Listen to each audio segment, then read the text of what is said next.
नमस्कार मित्रों। महाभारत हिंदू धर्म का वो महाकाव्य है जिसे आपने जीवन में एक न एक बार तो जरूर पढ़ा या फिर देखा होगा। आज मैं इस वीडियो में महाभारत के एक ऐसे ही महान और शक्तिशाली पात्र के बारे में बताने वाली हूँ जिसका वध आज भी बहस का विषय है। मैं बात कर रही हूँ सूर्यपुत्र कर्ण की। क्या कर्ण की मृत्यु अधर्म थी? मित्रों, महाभारत का युद्ध एक से एक बड़े कई वीर योद्धाओं के बीच लड़ा गया था और ऐसे ही एक योद्धा थे सूर्यपुत्र कर्ण, जिनका उनके ही अनुज अर्जुन ने वध किया था। ऐसा कहा जाता है कि अगर कर्ण जीवित रह जाता तो युद्ध की दिशा ही बदल जाती और जीत कौरवों की हो सकती थी। और यही वो वजह थी कि भगवान श्री कृष्ण ने कर्ण के वध के लिए अर्जुन को चुना। लेकिन कई हजार साल बीत जाने के बाद भी आज ये बहस का सवाल है कि क्या कर्ण का वध अधर्म था।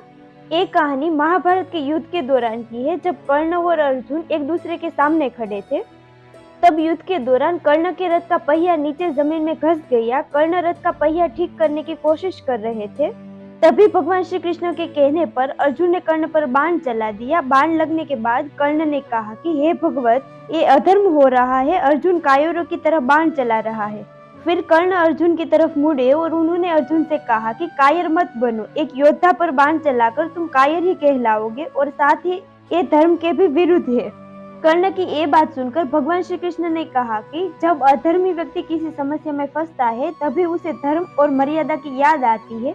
जब भरी सभा में द्रौपदी का चीरहरण हो रहा था तब कहाँ था धर्म? जब पांडवों से उसका अधिकार छीना जा रहा था तब कहाँ था धर्म?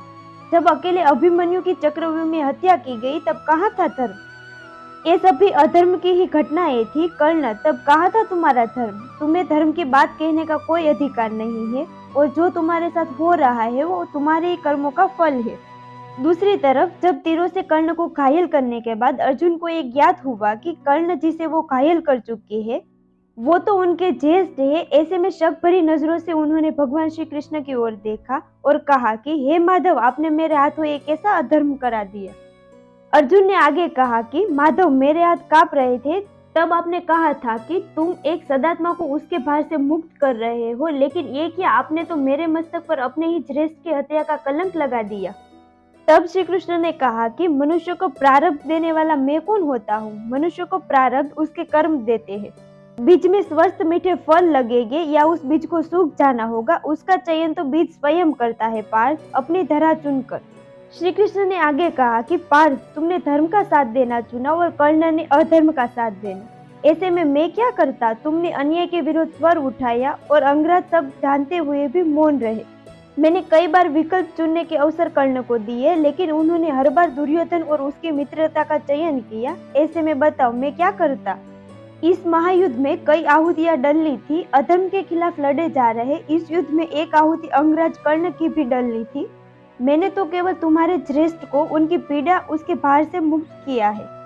भगवान श्री कृष्ण की ये बात सुनकर कर्ण ने भी अर्जुन से कहा कि मैं पहले इस संसार से बहुत क्रोधित था, क्योंकि इस संसार ने हमेशा परिवर्तन की कामना करने वाले को गलत ही समझा है, लेकिन अब ऐसा नहीं है। आज मैं खुद को भार मुक्त महसूस कर रहा हूँ।